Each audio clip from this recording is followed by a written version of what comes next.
옛날 옛적 조선시대의 울진 지역에는 전설 같은 이야기가 전해지고 있었다.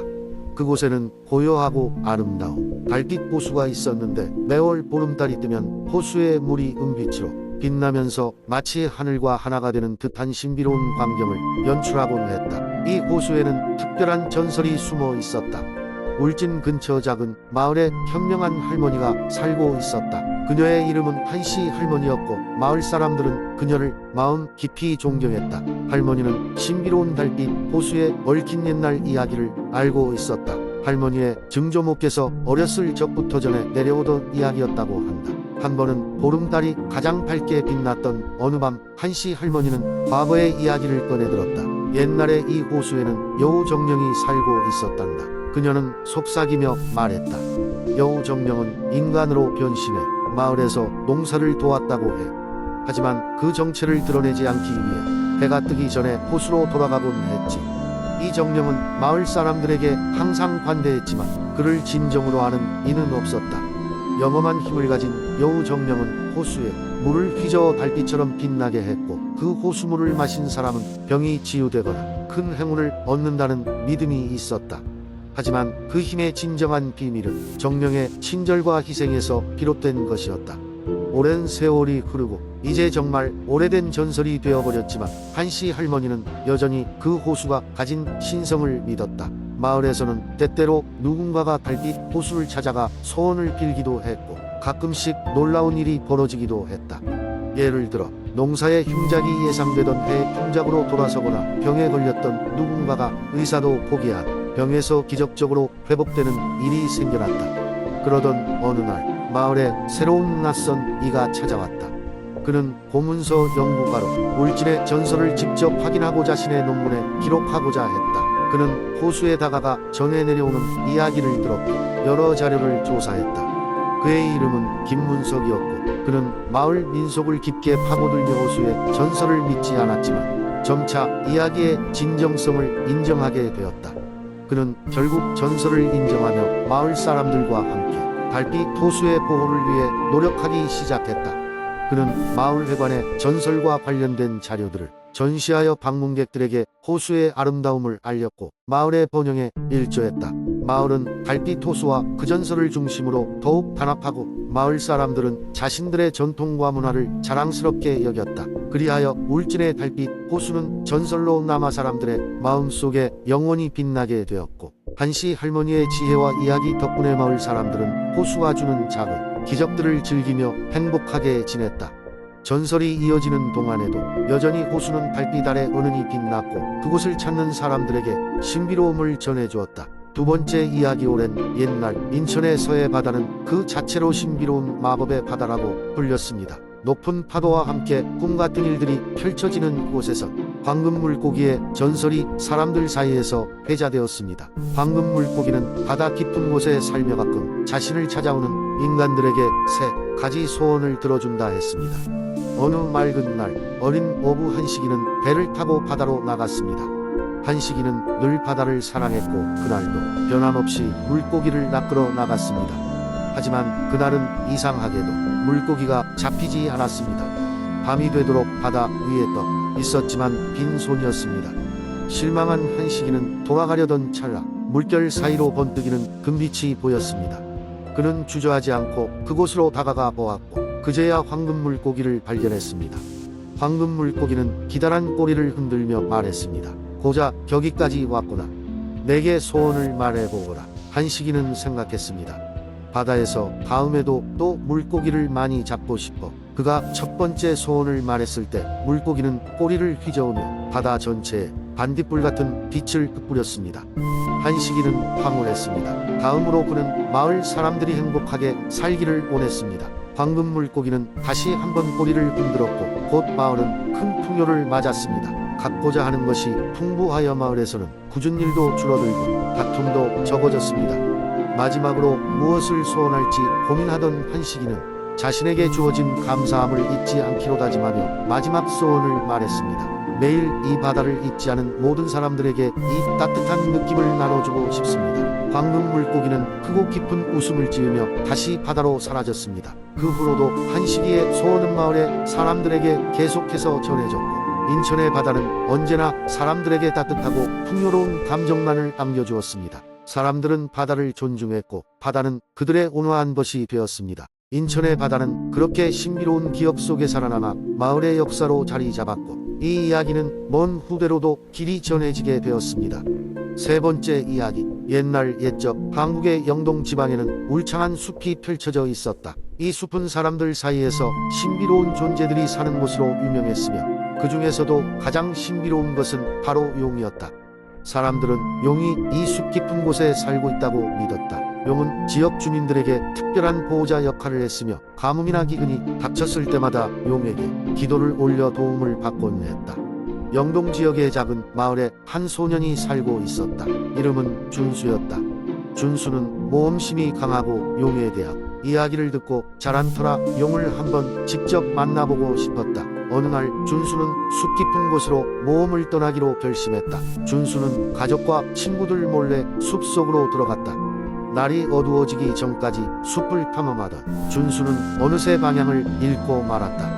해가 지고 달이 떠오를 무렵 숲속은 더욱 신비롭고 두려운 분위기를 풍겼다. 길을 잃고 방황하던 준수는 마침내 작은 호수를 발견했다. 그 호수 근처에는 전에 본 적 없는 아름다운 꽃들이 만발해 있었다. 호수에 다가간 준수는 물에 비친 자신의 모습을 바라봤다. 그런데 갑자기 물에 거대한 그림자가 비쳤고 물 밖으로 용이 고개를 내밀었다. 용은 아름답고도 위풍당당했다. 푸른 비늘은 달빛에 반사되어 눈부시게 빛났고 눈은 신비로운 금빛을 띠고 있었다. 용은 준수를 향해 조용하게 말했다. 어린 여행자여, 너는 어째서 이곳에 왔는가? 준수는 잠시 놀라움을 금치 못했으나 용의 부드러운 목소리에 차분해졌다. 저는 용님을 만나보고 싶었습니다. 당신의 이야기를 많이 들었습니다. 용은 미소 지으며 고개를 끄덕였다. 이곳은 쉽게 들어올 수 없는 곳이며 내가 여기에 올 운명이었나 보다. 용은 준수를 보호해주겠다고 약속하며 숲을 안전하게 빠져나올 수 있도록 도움을 주었다. 다음 날 아침 준수는 깨어나 보니 자신이 마을 밖에 서 있었다. 용과의 만남은 꿈처럼 느껴졌지만 그의 손에는 신비로운 푸른 비늘 하나가 쥐어져 있었다. 그것은 자신과 용의 만남이 단순한 꿈이 아님을 알려주는 증거였다. 준수는 그 비늘을 소중히 간직하며 자신이 무사히 돌아올 수 있도록 도와준 용에게 감사의 마음을 가졌다. 그리고 꼭 한번 다시 용을 만나러 숲으로 돌아가리라 다짐했다. 영동의 숲과 용에 대한 이야기는 이렇게 전설로 남아 오늘날까지 전해지고 있다. 사람들이 용의 존재를 믿는 것은 여전히 신화적이고 환상적인 이야기로 받아들여지고 있지만 용의 보호 아래에서 평화로운 삶을 이어가고 있다는 믿음은 계속해서 사람들의 마음속에 살아 숨쉬고 있다. 네 번째 이야기. 옛날 옛적 경기도 수원에는 사람들의 발걸음이 드문드문하던 작은 마을이 있었습니다. 이 마을의 한쪽엔 푸른 숲이 있었고 그 숲 깊숙한 곳엔 맑고 조용한 연못이 자리잡고 있었습니다. 마치 세상과 단절된 듯한 이 연못은 알만한 사람들 사이에선 도깨비 연못으로 불리우며 신비로움의 상징이었습니다. 주변 주민들은 이 연못에 특별한 이야기가 숨어 있다고 믿었습니다. 연못에서는 항상 은은한 빛이 새어나왔고 달이 가장 밝게 빛나는 밤이면 이상한 소리들이 연못가에서 들리곤 했습니다. 밤이면 이곳에 도깨비들이 모여들어 잔치를 벌인다는 소문이 돌면서 점점 사람들의 관심을 끌기 시작했습니다. 그 마을에 사는 어린 소년 태수는 호기심이 남달랐습니다. 그는 항상 어른들이 하는 이야기를 듣고 도깨비 연못을 찾아가고 싶은 마음이 컸습니다. 어느 날 밤 은빛 달빛이 반짝이는 날 태수는 몰래 집을 빠져나와 도깨비 연못을 찾기로 결심했습니다. 숲속을 헤매며 도깨비 연못을 찾던 태수는 어느새 연못가에 도착했습니다. 연못가는 어두웠지만 연못 한가운데서 퍼져나오는 희미한 빛이 주변을 은은하게 밝혀주고 있었습니다. 태수가 조심스레 연못에 다가가자 물결이 일렁이더니 도깨비들이 연못 위로 나타났습니다. 도깨비들은 태수가 깜짝 놀랄 만큼 친근하고 장난스러운 모습이었습니다. 그들은 태수를 보고 놀라지 않고 오히려 반갑게 인사를 건넸습니다. 도깨비 중 한 명이 태수에게 다가오며 와줘서 반가워. 태수야, 우리랑 놀래. 라며 유쾌하게 웃었습니다. 태수는 처음엔 두려움을 느꼈지만 곧 도깨비들이 나쁜 존재가 아니라는 것을 깨달았습니다. 그들은 태수를 데리고 연못 주위에서 물장구를 치기도 하고 장난스러운 마법을 보여주기도 했습니다. 빛나는 도깨비 불들이 밤하늘을 날아다니며 마치 불꽃놀이를 펼치는 듯했습니다. 태수는 이 모든 것이 꿈만 같았습니다. 어느새 밤이 깊어지고 도깨비들은 천천히 연못으로 돌아가야 한다고 태수에게 말했습니다. 반 아쉬운 마음으로 돌아서려는 태수에게 도깨비는 환하게 미소를 지으며 작은 도깨비불 하나를 선물로 주었습니다. 이 불빛은 언제든 우리를 기억하고 싶을 때 사용해. 그 말과 함께 도깨비들은 연못 속으로 사라졌습니다. 태수는 그날 밤 도깨비 연못에서의 경험을 평생 잊지 않았습니다. 그의 마음속엔 항상 따뜻한 빛이 있었고 도깨비들은 그 이후로도 가끔 그의 꿈속에 나타났습니다. 수원 마을 사람들은 태수가 경험한 이야기를 듣고 신비로운 연못에 대한 믿음을 더욱 깊게 하게 되었습니다. 시간이 흘러 도깨비 연못은 전설이 되었지만 태수와 도깨비들의 우정은 영원히 잊히지 않을 이야기로 남았습니다. 다섯 번째 이야기. 옛날 옛적 김해의 산기슭에는 무성한 대나무 숲이 있었다.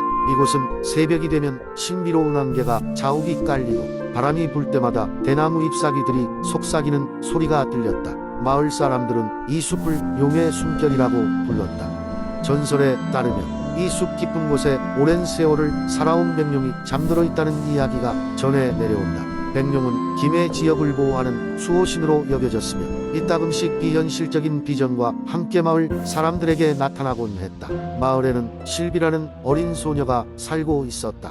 실비는 어릴 때 부모를 여의고 외할머니와 함께 근근히 살아가고 있었다.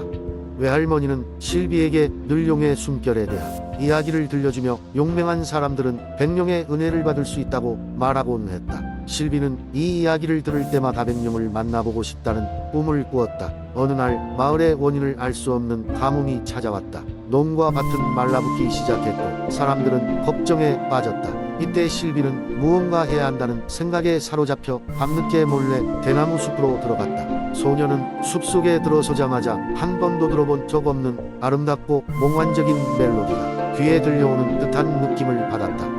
숲을 따라가던 실비는 갑자기 눈부신 빛과 함께 하얀 비늘을 가진 거대한 용을 목격하게 되었다. 그것은 바로 용의 숨결, 백룡이었다. 실비는 겁을 먹기는커녕 신비한 장관에 매료되어 조심스럽게 용에게 다가갔다. 백룡은 온화한 눈동자로 실비를 바라보며 천천히 말을 걸었다. 용감한 아이구나. 내가 이곳까지 찾아올 줄이야. 백룡은 낮고 부드러운 목소리로 실비에게 말을 걸었다. 실비는 백룡에게 용서를 구하며 마을을 구해달라는 간절한 부탁을 했다. 이에 백룡은 실비의 진실한 마음을 느꼈는지 고개를 끄덕이며 말했다. 너의 용기와 진심을 보았다. 내가 너희 마을에 필요한 비를 내리게 하마. 다음 날 아침 마을에는 시원한 비가 내리기 시작했다. 대지는 다시 생기를 되찾았고 농작물은 푸르게 자라났다. 마을 사람들은 기적같은 날씨의 변화를 기뻐하며 실비의 용기에 감사했다. 실비 역시 백룡의 은혜에 깊은 감사의 마음을 가지게 되었고 그날 이후로도 그녀는 마을의 전설이 되어 오래도록 사람들 사이에서 회자되었다. 그리하여 김해의 대나무 숲 용의 숨결은 마을 사람들에게 가슴 깊이 남아있는 전설이 되어 대대로 이어져 오게 되었다. 실비의 이야기는 후대 용사들에게 용기의 본보기가 되었고 마을은 앞으로도 계속해서 백룡의 은혜 아래에서 평화를 지켜나갔다.